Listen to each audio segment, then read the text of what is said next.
আসসালামু আলাইকুম।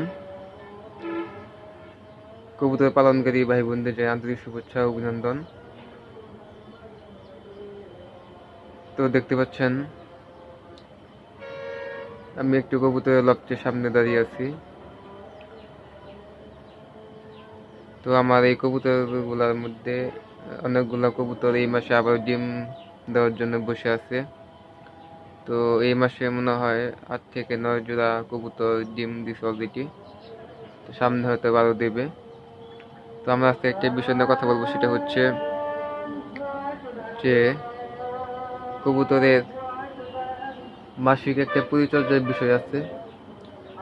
তো আসলে কবুতরে কিন্তু প্রতি মাসে ডিম বাচ্চা করে।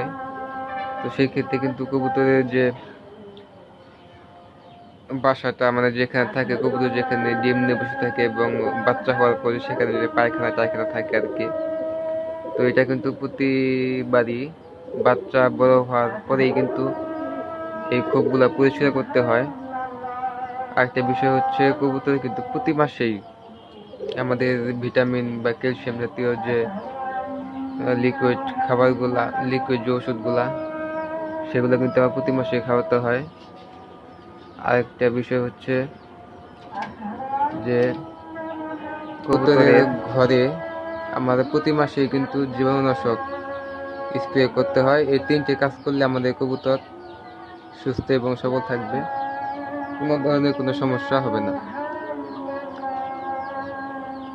তো আপনারা যারা কবুতরের প্রতি যত্নশীল এবং দায়িত্ববান, তারা সকলে এই 3টি বিষয়ে লক্ষ্য রাখবেন। ইনশাআল্লাহ আপনার কবুতর সুস্থ এবং সবল থাকবে। আসসালামু আলাইকুম।